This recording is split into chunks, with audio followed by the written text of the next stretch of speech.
Hello friends, this is Bb and welcome back to the channel with a chess game from the Lindores Abbey tournament 2020. Here we are back with the day 2 of the semifinals. It is of course also the match 2. And we have Nikaru Nakamura against Magnus Carlsen that we're going to show you for today. Also, the other game between Daniel Dubov and Ding Liren.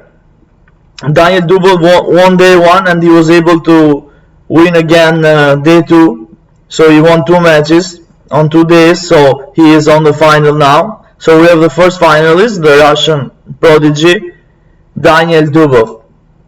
Ding certainly was not in his best form, but also the performance that Dubov gave was amazing, so he is the first finalist. So now we need to see who is going to be the second finalist between Nikaru Nakamura and Magnus Carlsen, the world champion. The day 1, Magnus won the match 1. So this is day 2 and the match 2. So Nakamura needs to win this, enable to force day 3 and the match 3 between those 2 players. In case Magnus wins, then Magnus is going to advance to the final. So let's, without losing any more time, let's dive straight into this beautiful game. Nakamura with white pieces opens with e4. e5 from Magnus, knight f3, knight c6, and Nakamura goes bishop b5 for the Re1 Lopez defense. Re1 Lopez game. And now Magnus goes knight f6, and this is the Berlin defense. So those days pretty much everybody's playing this Berlin defense. Is such a solid opening for black, and gives so much opportunity for later on the game to push also, not even for a draw but also for a win. But let's see how the things are going. And Nakamura goes d3. He reinforces this pawn here on the center because he was attacked from this knight. And now Magnus develops the bishop to c5. He puts pressure on this pawn here. Ideas like knight here are possible, and to attack this pawn. And now Nakamura decides to capture on c6. He eliminates the knight, but also with this he also loses the bishop pair. So Magnus now is the player that has the bishop pair after he captures on d6 with the pawn, on c6 with the pawn. But okay, Nakamura continues castling, and now Magnus goes bishop g4, he develops the white's bishop and pins this knight here. The knight cannot move because otherwise Naka would lose the queen if he decides to move the knight. And now Nakamura goes h3. He says to Carlsen maybe he wants to go back with his bishop in this diagonal here or here. Or if you want to put the bishop in this square here on h5. And Magnus indeed sends the bishop to h5. And now Nakamura goes g4. He attacks the bishop. And now bishop needs to go to this square here. But Magnus has other ideas. He decides to capture the pawn with a knight on g4. And after pawn recaptures, he recaptures with a bishop on g4. So he pretty much sacrifices the knight for 2 pawns and the initiative here, because the king side is open, so he wants to attack and he wants to secure a win with the black pieces that would have given him the pretty much the final. Let's see what Nakamura has to say about this, because as we said, he needs to win this match on demand. And Naka goes bishop e3. He wants to exchange the bishop here because he is up a piece, and of course the principles say that if you are up a piece you should just trade pieces and force an end game as soon as possible. And the Magnus of course declines the trade and goes bishop e7. And now king h1. And if we see the machines here, that says that this was a mistake from Nakamura. And now white is winning here. But let's see how the things are going to be. If Magnus could convert this slightly mistake from Nakamura. And Magnus goes f5. Is the strongest move recommended by the engine in this position, and the world champion indeed plays that. And now rook g1 from white, and now Magnus goes h5. So if because Nakamura is up material, and maybe he can give up this rook for this bishop here, and that's why he pushes this pawn on h5, enable to recapture, in case Nakamura wants to trade the bishop, or the rook for the bishop, and then it's going to be a very dangerous h file for this rook if this is going to be open anytime soon. But okay, game continues with Nakamura goes knight c3. He develops the knight, and now Magnus goes a4. He attacks this bishop on e3, and now bishop goes back to d2, and Magnus goes g5. So this is as you can see that Magnus is down a piece, but he has completely domination on the king side, and that's why he's going to try to push to close this game and to secure a win as soon as possible. And now knight b1 from Nakamura, as we say in this channel, and that's pretty much the strongest grandmasters say that the move with the knight back is one of the strongest moves on chess. And now bishop c5 from Magnus. He attacks this pawn here, and Nakamura could defend the pawn with queen on e2, or queen on e1 or on e2 or whatever, but he is so behind on development, so he said that he doesn't need this pawn here, and that's why he goes bishop c3. He wants to develop the bishop c3 and then to send this knight here on the square that bishop was on d2. I want to send the knight here on d2, so the knight can the knights can also protect each other. But okay, now Magnus goes bishop capture on f2, of course, attacks the rook. And now Naka goes, he doesn't move the rook here, that is under attack on g1, but rather he goes for his plan to develop the pieces, because as we see, this rook here is stacked, and then this knight here is not doing much. Also the queen is pinned, this knight cannot move, this rook is doing nothing, so he wants to do something, enable to activate his pieces, so he doesn't move the rook, but rather goes knight b to d2.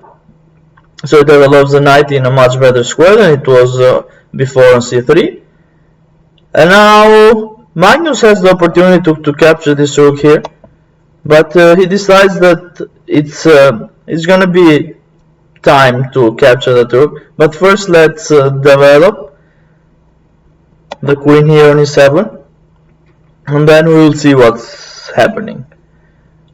But okay, now Nakamura now goes queen f1. And now he says to Magnus that if he wants to retreat with this bishop back here on this diagonal, or he wants to capture the rook. And Magnus now decides to capture the rook on g1. And Nakamura, of course, recaptures on g1. But now it's a problem here for Magnus, because Magnus cannot castle here. Because if, for example, Magnus castles, has the opportunity to castle here queenside, then he can develop this rook here, and then he will have much pressure here. But the problem is that he cannot castle, because this queen here is eyeing this pawn on a7, so if he castles, then he can grab this pawn here with the queen, and then it's going to be very dangerous for black to defend this position. So Magnus sees this and decides to capture on f3 with the bishop, and this is also with check, so Nakamura recaptures with the knight. And now this it's it's continuing to be winning for black, but Magnus needs to find a precise way how to do this. And the move that Magnus plays is not the most precise one. He goes g4, but the rook that he should have gone should have been, before moving this g4, he should have gone rook g8 first, because he should have gone rook g8, and then with the rook being on g8 he should have then pushed h4, but he went g4 immediately, and now knight captures the pawn on e5, and okay, now rook goes to g8. It might look like the same thing, but it's not really, and we will see later why. And now Nakamura goes rook f1, he puts pressure on this pawn here, and Magnus cannot push the pawn forward, because if he pushes the pawn forward, then the knight can capture here, and then you cannot recapture, because then is this, because if you recapture the knight here with a pawn, then we have this unfortunate queen capture here with check, and now this is completely lost. So after knight captures on f3, Magnus goes to rook g8 as we said, and now after rook f1, Magnus goes find this beautiful move queen on g5. So he protects the pawn here and also put pressure on the knight. For a moment is protected by the bishop, but in some lines, if the bishop moves, the knight would be hanging. So queen d4 from Nakamura. So he is threatening queen to d7, and then following by queen to f7 mate. And now Nakamura is threatening mate in 2, but Magnus now has a nice move, and he goes queen h4 check. And now king have to go to g1, and after this Magnus goes g3. So he gives a check again, and now he has a repetition on the board, because he can just repeat moves, so the king can go on h1, and then you can just give a check here, and then king has only this square, and you can just give the check again on g3, and there is not much to do. So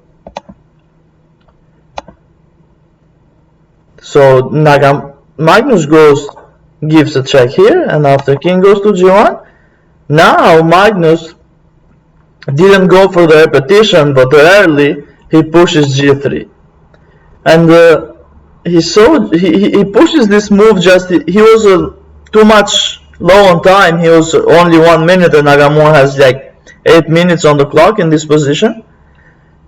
And Magnus does this with his instinct that with this move he's threatening, of course, mate here on h2, and also the most important, he's also defending the d7 square. So that's why he played instantly g3 and thought that it was that he can win this. That's why he pushes for this move and didn't go for the repetition, that it would have secured him a draw, that it would have been a very great result in the first game with the black pieces. But okay, let's see what's happened next. Nakamura goes knight f3, he protects the h2 square because there is no mate, and now Magnus even pushes g2. So he attacks the rook here, and also Nakamura attacks the knight with the queen. Nakamura moves the rook to e1, but now Magnus has again a very, very beautiful